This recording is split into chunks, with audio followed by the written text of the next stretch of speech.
నమస్తే, welcome to our channel. నేను రవీంద్ర బాబు. ఇటీవల కాలంలో 5 రాష్ట్రాల్లో జరిగినటువంటి అసెంబ్లీ ఎలక్షన్స్లో ఎగ్జిట్ పోల్స్కి కూడా ఊహకి అందనటువంటి అనూహ్యమైన ఫలితాలు కొన్ని రాష్ట్రాల్లో వచ్చాయి. తమిళనాడులో ప్రధానంగా, కేరళలో, వెస్ట్ బెంగాల్లో. సో వీటిల్లో విశ్లేషణని డిఫరెంట్ వీడియోస్లో నేను చేస్తూ వస్తున్నాను. ప్రస్తుతం వెస్ట్ బెంగాల్లో జరిగినటువంటి ఎన్నికల పైన విశ్లేషణ చేసే ప్రయత్నం చేద్దాం. ఎందుకంటే వెస్ట్ బెంగాల్లో మిగతా రాష్ట్రాలకి భిన్నమైన సంస్కృతి గతంలో మనం చూసినట్టయితే డిఫరెంట్ గా కనిపిస్తుంది. గతంలో కమ్యూనిస్ట్ పార్టీ నేతృత్వంలో ఆ రాష్ట్రంలో 33 సంవత్సరాలు చాలా లాంగ్ టర్మ్ పరిపాలించారు. తర్వాత టిఎంసి నేతృత్వంలో మమతా బెనర్జీ 15 సంవత్సరాలు సుదీర్ఘ పాలన అందించారు. ఇప్పుడు అనూహ్యంగా 294 అసెంబ్లీ సీట్లు ఉన్నటువంటి వెస్ట్ బెంగాల్లో 206 సీట్లతోటి భారీ మెజారిటీని బీజేపీకి రావటం జరిగింది. మమతా బెనర్జీ నేతృత్వంలోని టీఎంసీ కేవలం 81 స్థానాలకి మాత్రమే పరిమితమైంది. సో ఇప్పుడు బీజేపీ వాళ్ళు ఈ నెల 9వ తారీఖున రవీంద్రనాథ్ ఠాగూర్ జయంతి సందర్భంగా ఆ రాష్ట్రంలో పరిపాలనని స్టార్ట్ చేయబోతున్నారు. అయితే ఇక్కడ అనూహ్యమైన ట్విస్ట్ ఏంటంటే, ప్రస్తుత చీఫ్ మినిస్టర్ గా ఉన్నటువంటి మమతా బెనర్జీ నేను ఓడిపోలేదు, నేను ముఖ్యమంత్రిగా కొనసాగుతాను, లోక్ భవన్కి వెళ్లను, గవర్నర్ గారిని కలవను, రాజీనామా ఇవ్వను అని ఒక స్టేట్మెంట్, బోల్డ్ స్టేట్మెంట్ ఇచ్చారు. దీని మీద భారీ ఎత్తున చర్చలు జరుగుతున్నాయి.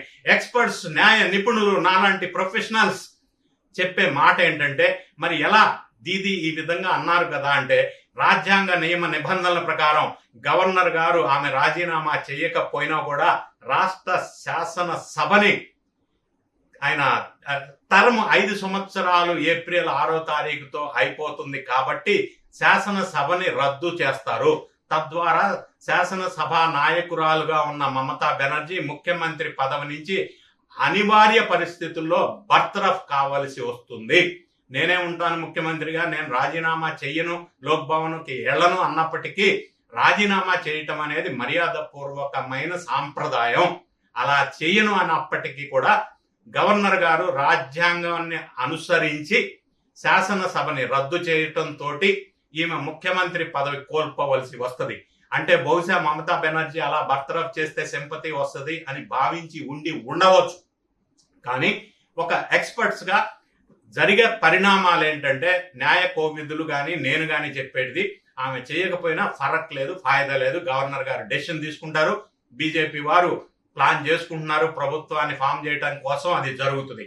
అయితే ఇన్ని సంవత్సరాలు పరిపాలించిన మమతా బెనర్జీ మళ్ళీ ఓడిపోవటానికి గల కారణాలు ఏంటి, బీజేపీ అనూహ్యంగా వెస్ట్ బెంగాల్లో ఎందుకు పాగా వేసింది, ఎగ్జిట్ పోల్స్ లో కూడా హోరీ ఫలితాలు ఉంటాయని చెప్పినప్పటికీ, ఎందుకంటే మమతా బెనర్జీ కానీ మిగతా వాళ్ళకి భయం ఏంటంటే, ఒకసారి మళ్ళీ బీజేపీ వస్తే ఈ రాష్ట్రంలో గత చరిత్రలాగా 10 సంవత్సరాలు, 15 సంవత్సరాలు, 20 సంవత్సరాలు పరిపాలించిన సందర్భాలు ఉన్నాయి కాబట్టి అది ప్రధానమైన ఇక్కడ స్పెసిఫిక్ పాయింట్ వెస్ట్ బెంగాల్కి వచ్చేసరికి.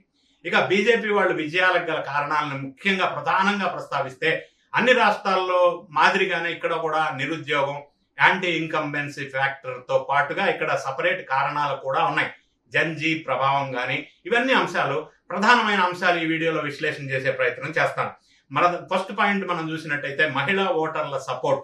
ఇది కీలకమైన పాత్రగా ఒక పాయింట్ గా మనం చెప్పవచ్చు. బీజేపీ మహిళా ఓటర్లని తమ వైపు తిప్పుకోవడంలో సక్సెస్ అయింది.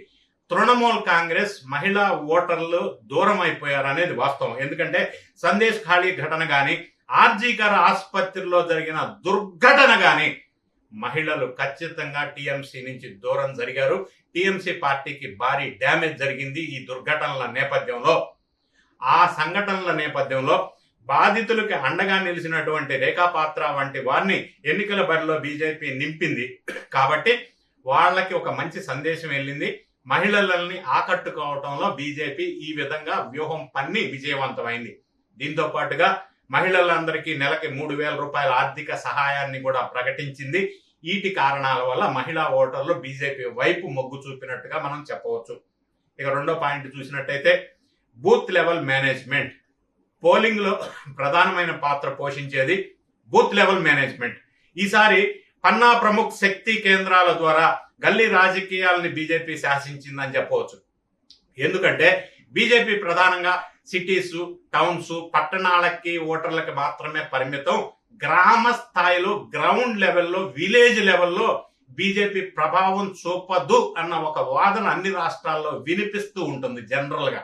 అయితే వెస్ట్ బెంగాల్లో బీజేపీ మాత్రం గ్రామాల్లో సభ్యత్వ నమోదు కార్యక్రమం ద్వారా గ్రామ స్థాయిలో, రూరల్ లెవెల్లో ప్రధానంగా ఆ ఓటర్స్ తో కనెక్ట్ అవటంలో బాగా సక్సెస్ అయింది అని చెప్పవచ్చు. ఆ కార్యకర్తల సంప్రదింపుల ద్వారా, సభ్యత్వ నమోదు ద్వారా. సో గ్రామ స్థాయికి విస్తరించడం అనేది బీజేపీకి ఒక ప్లస్ పాయింట్ గా చెప్పవచ్చు.